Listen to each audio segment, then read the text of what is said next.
Hola a todos, soy Pascal de Neutrality Studies y hoy estoy hablando con la doctora Karen Kwiatkowski, una feroz crítica estadounidense del exceso militar de su país. Su fuerte oposición a las guerras extranjeras es particularmente punzante para el complejo militar industrial, ya que fue miembro de las Fuerzas Armadas de Estados Unidos durante 20 años. Se convirtió en una figura popular cuando habló por primera vez sobre las mentiras que el Pentágono contó respecto a la segunda invasión de Irak. La doctora Kwiatkowski es teniente coronel retirada con un doctorado en política mundial de la Universidad Católica de América y una maestría en gobierno de Harvard. Escribe regularmente para lewrockwell.com y es miembro de la Eisenhower Media Network. Karen, muchas gracias por conectarte hoy. Bueno, gracias por invitarme. Bueno, Karen, te vi varias veces en apariciones en YouTube, en diferentes lugares. Y me recuerdas, y te lo dije en un correo electrónico, ¿verdad? Tu crítica de lo que hace Estados Unidos me recuerda a lo que también escucho de personas como Chas Freeman, el embajador Chas Freeman, y Ray McGovern. Tienes una visión interna de cómo funciona el sistema que al final produce guerras a gran escala. ¿Podrías contarnos primero y ante todo cuáles son tus pensamientos sobre los compromisos militares de Estados Unidos en el extranjero en este momento?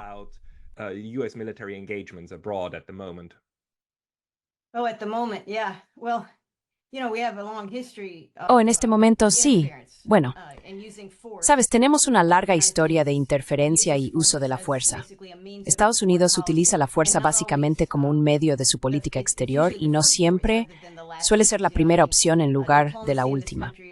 Quiero decir, la diplomacia en este país, al menos en mi vida, ha disminuido en su calidad.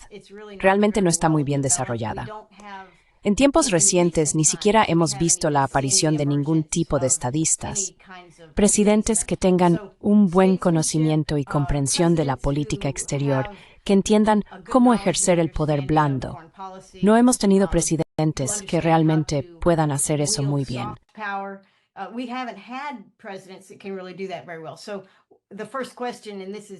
Entonces, la primera pregunta, y esto lo escucharás en la televisión o donde sea, pero la primera pregunta que el presidente siempre quiere saber cuando hay una crisis es, ¿dónde están los portaaviones? ¿Verdad? Porque esa es nuestra opción principal. Nuestra opción principal es militar y el uso de la fuerza. Y supongo que esto proviene del legado de la Segunda Guerra Mundial, cuando nuestro país no luchamos la Segunda Guerra Mundial en nuestra propiedad, en nuestra tierra. Así que, y todavía nos estábamos preparando. Quiero decir, no estábamos preparados al comienzo de la Segunda Guerra Mundial, pero 4 años después, cuando terminó, teníamos esta enorme máquina militar y nadie más tenía una. Quiero decir, nos quedamos con esta enorme máquina militar.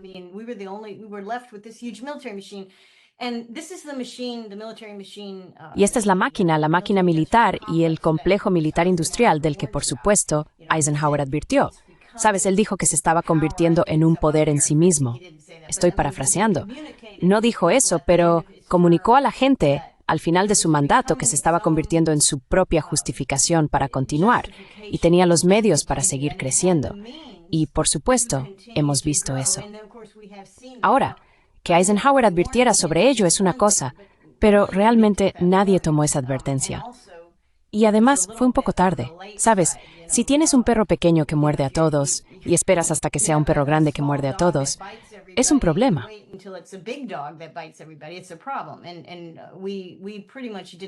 Y prácticamente no lo abordamos en absoluto. Y así lo que tenemos ahora es la evolución de esta máquina en algo que no es un perro joven. No es un perro grande, sino un perro muy viejo. Sabes, estamos viendo los problemas que tenemos hoy. Así que hablamos de ahora mismo. Hoy, Estados Unidos se retiró de Afganistán sin victoria después de 20 años. Quiero decir, sin victoria. Fue como si sacaras la mano de un cubo de agua. No hubo victoria. Parte de afganos muertos y estadounidenses muertos y heridos. Por supuesto, algunos europeos, pero principalmente el costo para los afganos fue invisible, como siempre lo es para nosotros en nuestras guerras.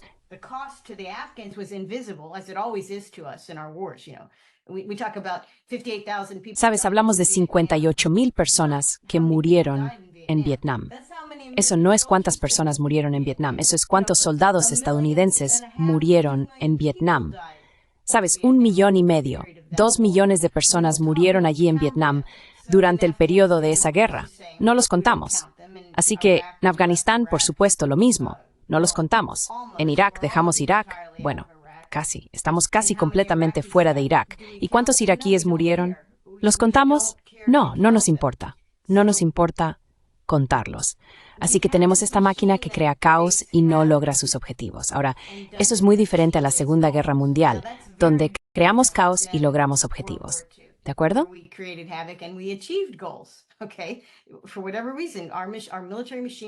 Por la razón que sea, nuestra máquina militar era poderosa y ganó una guerra. Y esa es la última guerra que hemos ganado como ejército de los Estados Unidos.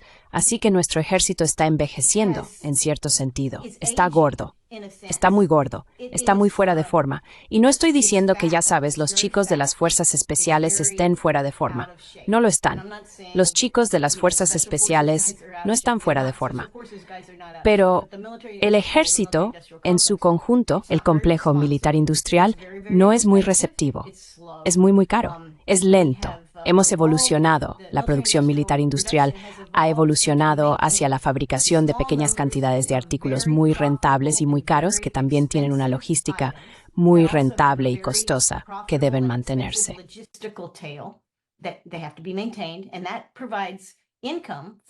Y eso proporciona ingresos para las empresas privadas, por supuesto, que los fabrican para el gobierno de Estados Unidos.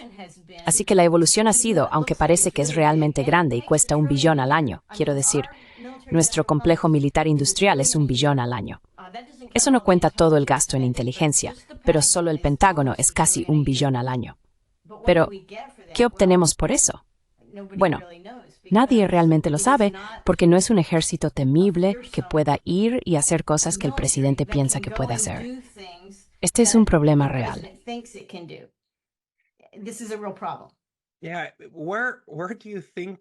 Sí. ¿De dónde crees que viene eso? Esta observación ha sido hecha por muchas personas, especialmente, ya sabes, algunos académicos como John Mearsheimer, quienes han dicho que la parte neocon del proceso político de Estados Unidos constantemente sobreestima el poder del ejército y subestima a todos los demás, lo que pueden hacer. También subestiman la diferencia de poder entre una fuerza atacante y una fuerza opositora. Tal vez porque Estados Unidos siempre piensa que lo que hace es en defensa propia. Siempre piensa que está a la defensiva cuando usualmente ataca, y se necesita una configuración completamente diferente.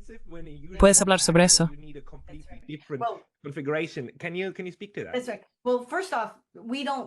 Así es. Bueno, para empezar, no hacemos defensa. Ese $1 billón al año no nos ha comprado defensa. América no puede defender sus fronteras.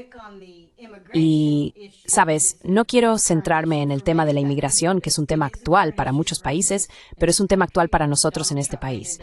Donald Trump lo convirtió en un tema. Quiero decir, él no lo convirtió en un tema, pero era un tema del que hablaba con frecuencia. Y todos reconocen que nuestras fronteras no están seguras. Ahora decimos, bueno, ese no es el trabajo del ejército, pero esa es una función defensiva que no se está realizando. No podemos defender nuestras fronteras. Lo que hacemos es ganar dinero vendiendo cosas tanto al contribuyente como a otros países que son ofensivas. Vendemos armas ofensivas.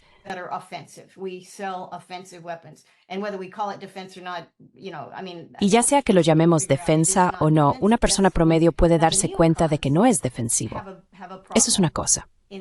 Ahora, los neoconservadores tienen un problema, tienen muchos problemas, pero uno de ellos es que muy pocos de los pensadores y voces neoconservadores han servido alguna vez en el ejército. Si un neoconservador, digamos alguien que se cría en una familia neoconservadora y, al igual que en una familia conservadora o demócrata, heredas tal vez una perspectiva de tu familia, si ingresaras al ejército, lo que haría es lo que hace a la mayoría de las personas que mencionaste que han tenido servicio militar. Les da un sentido de realismo, les enseña a pensar en términos de realidad práctica, porque en las partes bajas del ejército la realidad es lo que importa.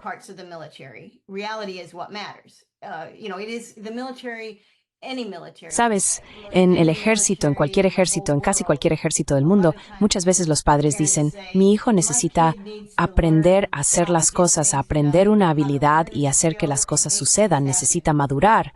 Y entonces decimos, oh, el ejército es un buen lugar para eso. Y parte de eso es, creo, porque el ejército solía hacer cosas con las manos y hacían cosas en grupo y aprendes a recibir órdenes y dar órdenes y todas estas cosas agradables. Pero todo está basado en la realidad, no está basado en fantasías. Los neoconservadores generalmente no sirven en el ejército.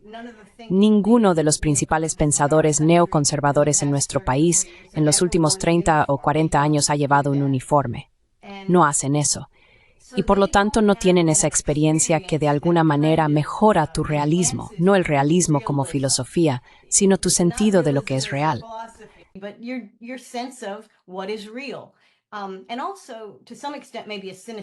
Y también, hasta cierto punto, tal vez un cinismo.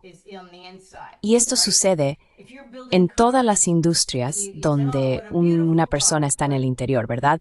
Si estás construyendo coches, dices, oh, qué coche tan hermoso, pero si construiste ese coche, sabes que no todo fue hermoso para llegar a ese punto. Y podrías conocer errores y fallos, podrías conocer desafíos y crisis de liderazgo. No importa en qué industria estés. Si estás en el interior, ves cómo se hace la salchicha. Bueno, la gente en el ejército ve cómo se hace. Y vemos los errores.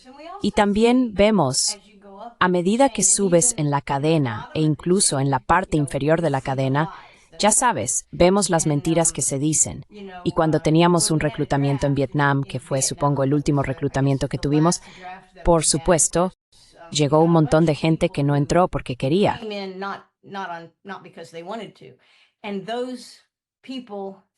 Y esas personas vieron cosas y evaluaron cosas muchas veces de una manera muy cínica. Y obtuvimos algunas grandes películas, guiones de películas, novelas y poesía. Grandes hombres salieron de Vietnam, no porque fueran grandes soldados, sino porque criticaron el mundo que los rodeaba de una manera muy honesta y realista. Y señalaron lo que veían. Ahora tenemos una fuerza totalmente voluntaria, y la hemos tenido durante algún tiempo. Y esa fuerza totalmente voluntaria prácticamente significa que querías venir aquí. Querías estar aquí. Y si no te gusta, puedes irte. Así que la capacidad de formar un grupo de personas que puedan criticar el sistema duramente, porque muchas veces necesita ser criticado duramente, esas personas no están en ese sistema por mucho tiempo. ¿Sabes? Se van como tenientes, se van como sargentos.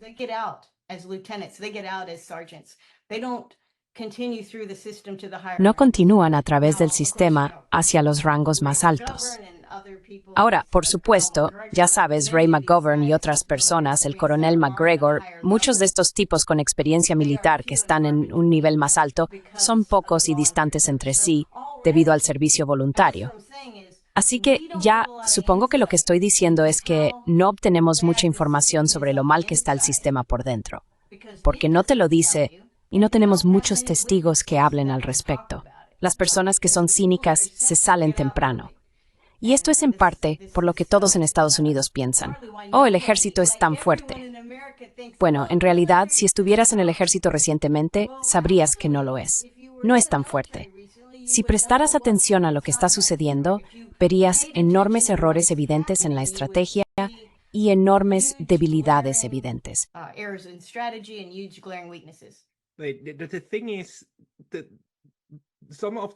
Pero la cuestión es que algunos de los problemas son tan grandes que incluso sin informantes se vuelven obviamente aparentes a simple vista. Quiero decir, como la rendición de cuentas, el hecho de que el Pentágono no aprueba sus auditorías. Si hablas con personas como Lena Petrova, que saben cómo funcionan las auditorías, ella dice que esto es inaudito en el mundo empresarial, porque esto significa que el Pentágono no sabe a dónde fue el dinero, no puede mostrar dónde están los activos y cómo funciona esto. Esto es tan grande que ni siquiera necesitas un informante. Y de vez en cuando sí lo necesitas, como Manning, como Snowden, y así sucesivamente. Y entonces surgen grandes problemas. Pero al mismo tiempo, el sistema sigue siendo un sistema, sigue funcionando. ¿Cómo te explicas que no colapse bajo su propio peso, que siga adelante? Collapse under its own weight, that it keeps going. Parte de esto es que nunca se ha probado realmente, si lo piensas. Y en realidad somos nosotros el gobierno de Estados Unidos, o debería decir el ejército, no lo sé. El gobierno ya está fallando. Pero el ejército de Estados Unidos está siendo puesto a prueba en parte por las estrategias que nos han llevado a estas dos guerras de poder, básicamente. Tenemos una guerra de poder contra los árabes en Gaza e Irán, en el Medio Oriente. Y luego tenemos una guerra de poder que ha estado ocurriendo durante casi 3 años en Ucrania. Ahora, llamamos a la guerra de poder en Ucrania una guerra de la OTAN, pero en realidad la mayor parte de la ayuda ha venido abrumadoramente de los Estados Unidos. Y lo que hemos descubierto primero con Ucrania y luego adicionalmente con Israel es que estamos colapsando. No podemos producir las armas.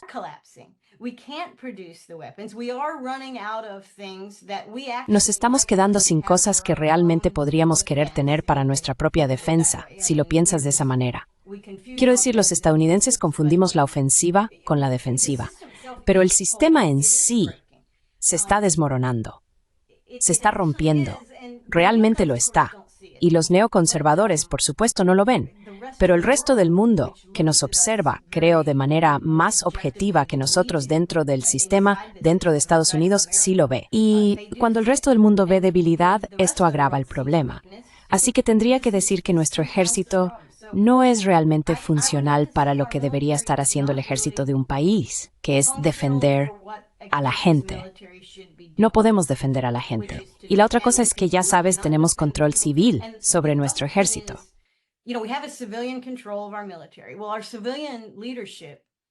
Bueno, nuestro liderazgo civil tampoco está bien informado sobre las capacidades que tiene el ejército y los problemas. Sabes, el Pentágono no ha pasado una auditoría. Esta es, creo, la 6ª o 7ª auditoría que no han pasado. Y cada año, cuando no la pasan, dicen, oh, no pudimos pasarla. Y luego, cuando lo miras, son como 28 auditorías diferentes y solo pasan 6 de 28. Así que no es solo que no están pasando la auditoría. Están fallando increíblemente en casi todos los intentos de auditoría. Después de 6 años, todavía están haciendo eso. Y sin embargo, ¿qué pasa? ¿Alguien en el Pentágono es despedido? No, porque las personas que podrían despedirlos, que sería principalmente el presidente, o no lo toman en serio o no entienden el impacto. Simplemente no es su área.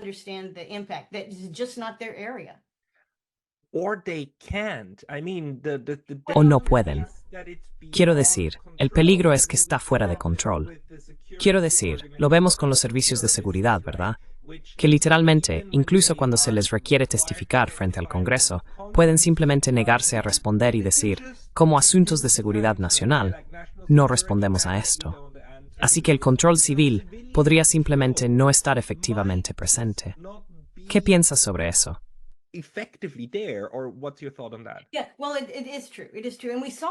Sí, bueno, es cierto. Es cierto. Y vimos esto muy específicamente en la primera administración de Trump, porque la mayoría de los presidentes no se esfuerzan mucho por controlar o gestionar el ejército. Les gusta el ejército. Piensan que cuanto más grande, más dinero gasta, todo está bien. Los generales les dicen lo que quieren escuchar, al igual que las personas debajo de los generales les dicen lo que quieren escuchar. Así que todos están contentos. Pero Trump en 2017, ya sabes, quería sacar las tropas de Siria. ¿Conoces la historia? Y él es el presidente. El Departamento de Defensa trabaja para él. Les dijo que retiraran las tropas, que cerraran esa operación que estaba protegiendo el petróleo que estamos sacando de Conoco, supongo, lo está tomando. De todos modos, le mintieron. El general Milley le mintió sobre eso. Tuvieron reuniones en el Pentágono, dijeron, bueno, no podemos hacer esto.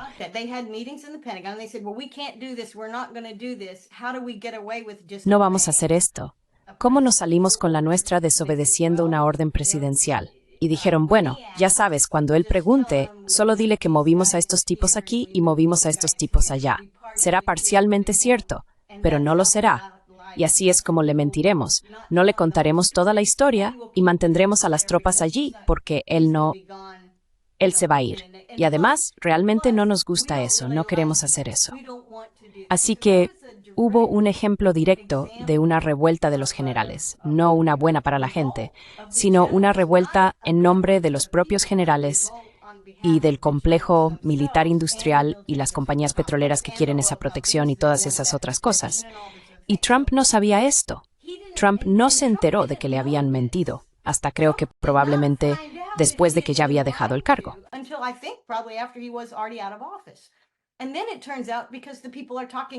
Y luego resulta que, porque la gente está hablando de ello públicamente ahora que es un expresidente, él se enteró. Así que eso realmente le molestó. La razón por la que sucedió probablemente les ha pasado a otros presidentes. Bueno, piensa en Kennedy en la crisis de los misiles en Cuba y el desastre de Bahía de Cochinos. ¿Le dijeron la verdad? ¿Le dijeron los generales y la CIA la verdad? ¿Todo lo que necesitaba saber? No, no lo hicieron. Y habló con su hermano Bobby, que era el fiscal general, y le dijo, estos tipos no puedes creer una palabra de lo que dicen. Y era cierto entonces. Pero a la mayoría de los presidentes no les importa. Eisenhower fue el último que realmente era un soldado de alto rango. Sabes, creo que JFK era teniente. Pero la mayoría de estos tipos no se sienten particularmente cómodos con el ejército y también están un poco impresionados por ellos.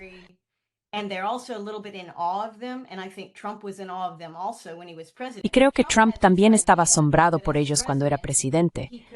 Pero Trump tenía esta idea de que como presidente podía dirigir la política exterior. Eso es lo que permite la Constitución, pero ellos no lo hicieron. Entonces tienes a Biden. Biden no está dirigiendo nada, pero a la gente de Biden le gusta usar la fuerza. Todos son neoconservadores en el ámbito de la política exterior. Les gusta usar la fuerza y los generales están encantados de complacerlos. Ahora tenemos a Trump regresando, pero no es el mismo Trump porque ha sido quemado. Entonces, ¿a quién está proponiendo para su jefe del Departamento de Defensa? Sabes, es un joven que tiene un problema con el ejército. Es muy combativo y es joven. Es leal a Trump. Esto es muy diferente.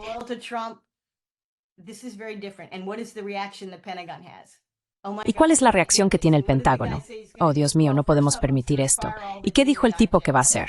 Bueno, primero, voy a despedir a todos los generales de DEI. ¿Qué es eso? No lo sé. Se han gastado $82 mil millones en DEI. ¿Qué es?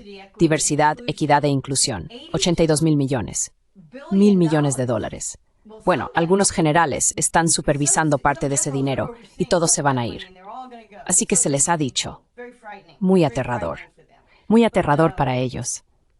Pero esto es radical. Esto nunca ha sucedido. Pero para responder a tu pregunta, ¿puede suceder? ¿Es demasiado grande para detenerlo? No, no es demasiado grande para detenerlo. No es demasiado grande para detenerlo. Te diré que lo que ya están haciendo es que los generales están moviendo dinero.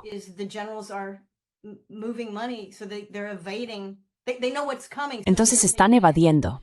Saben lo que viene, así que están tomando medidas. Puedes manejar a estos generales de manera muy similar a cómo manejarías un grupo de ganado subiendo a un remolque.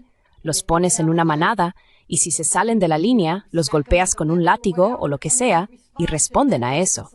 Es como si el miedo los impulsara. No tiene sentido que el presidente deba manejar a sus generales porque le temen. Pero intentó de la otra manera, que era la forma constitucional de dirigirlos y dirigieron. Así que no creo que sean demasiado grandes para manejar. Creo que parecen demasiado grandes para manejar, pero realmente no lo son.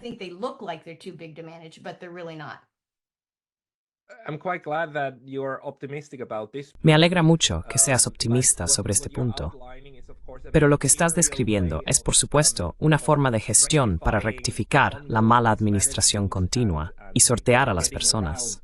Pero por otro lado, ¿cuáles serían, en tu opinión, las piezas de legislación más importantes, incluso si son poco realistas? Digamos que una pequeña pieza de legislación puede tener un gran impacto si, por ejemplo, se convirtiera en un delito punible, alguien ocupa un cargo y luego entra en la industria militar industrial. ¿Saben? La puesta a tener tampoco que algo.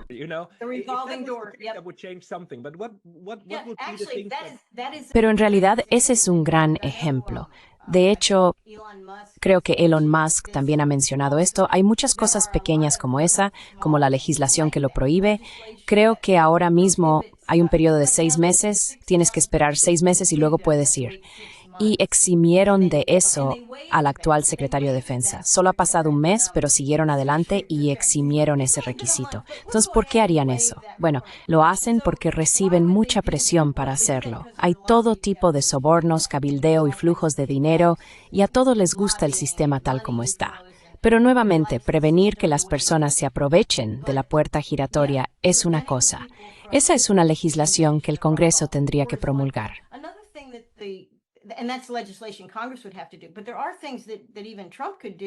Pero hay cosas que incluso Trump podría hacer, o cualquier presidente podría hacer. Y eso es reducir la disponibilidad de posiciones de oficiales de bandera que tenemos en nuestro ejército. Lo que muchos ejércitos en tiempos de paz terminan teniendo es un montón de oficiales de alto rango con muy poca misión que cumplir.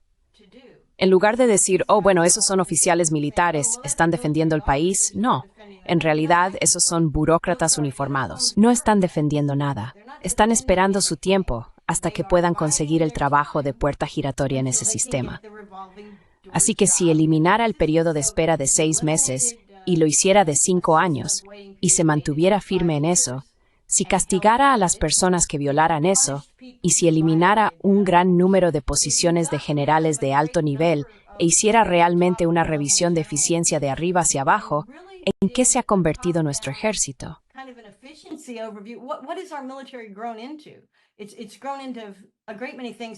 Ha crecido en muchas cosas que realmente no aportan ningún valor.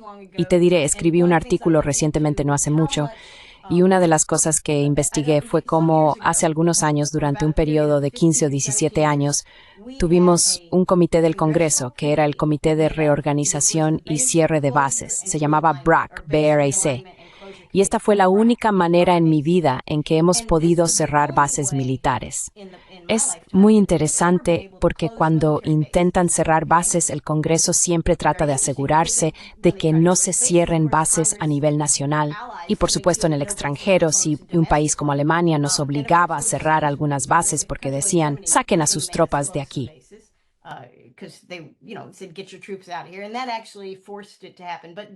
Y eso realmente lo forzó a suceder. Pero a nivel nacional, estas bases militares son pequeñas ciudades. Son pequeñas, ya sabes, economías locales, economías muy distorsionadas, por supuesto, pero la gente no quiere que desaparezcan. Así que no podían cerrarlas, pero formaron un comité bipartidista, y ellos propondrían recomendaciones y cerrarían bases. Y de hecho, cerraron bases. He visto las bases que han cerrado. Las vendieron, las quedaron en desarrollos de viviendas e hicieron otras cosas con ellas. Ahora en mi mente pensé, bueno, eso es genial. Deberíamos hacer eso. Y luego lo busqué. Solo ahorramos algo así como 12,000 millones en 17 años.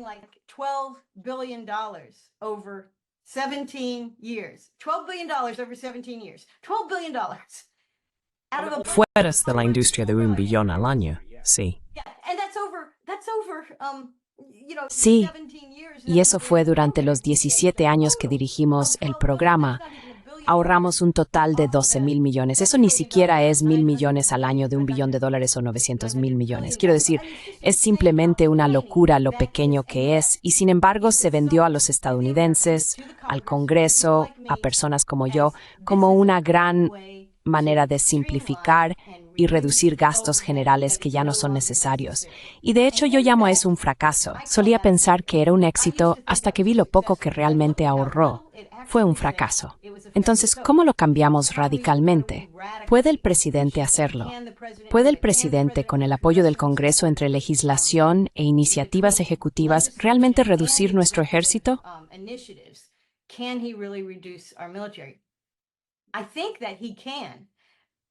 Creo que puede. El problema que tenemos, y no sé si viste esto, necesito verlo de nuevo, pero el presidente Trump dio un discurso realmente poderoso hace solo unos días, y fue en respuesta a que Biden autorizara los ataques profundos de los ataques MMS en territorio ruso. Y no vi todo el discurso, vi parte de él, vi la mayor parte. No fue muy largo, muy buen discurso, parecía que podría ser un invitado. Si Trump hablara así todo el tiempo, encajaría perfectamente en nuestra conversación. No habla así todo el tiempo, pero lo hizo esta vez. Y lo que habló fue suficiente para, quiero decir, solo lo miré. Solo escuché lo que estaba diciendo.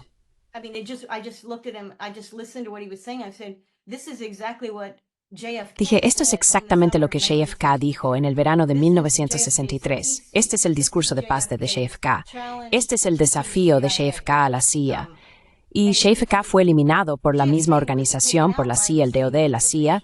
Generalmente la gente piensa eso, pero en cualquier caso, no pasó un año después de esa declaración de la propia preocupación de JFK. Y eso fue cuando el ejército era mucho más pequeño y la comunidad de inteligencia no tenía 18 variantes diferentes, ya sabes, en Washington, todas con presupuestos negros. Sabes, ha crecido fuera de control. Y sin embargo, aquí está Trump diciendo cosas que son tan radicales que harán que los presidentes sean asesinados en nuestra historia. En mi vida, hemos visto que esto sucede.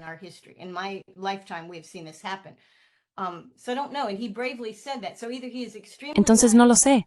Él dijo eso valientemente. Así que o es extremadamente ingenuo o realmente cree lo que está diciendo. De cualquier manera, sabes, creo que deberíamos darle una oportunidad si lo logra. Pero sí, lo que está defendiendo es radical. Entonces, ¿es demasiado grande para arreglarlo? No, pero para arreglar el ejército, reducir su tamaño y realmente enfocarlo en la defensa y mejorar sus capacidades, porque francamente, no estoy impresionado con las capacidades militares de Estados Unidos. Quiero decir, mira la operación en el Mar Rojo, ya sabes, contra los yemeníes o los hutíes. Quiero decir, ni siquiera hemos logrado esa misión tan limitada con el equipo que nos han vendido como algo excelente.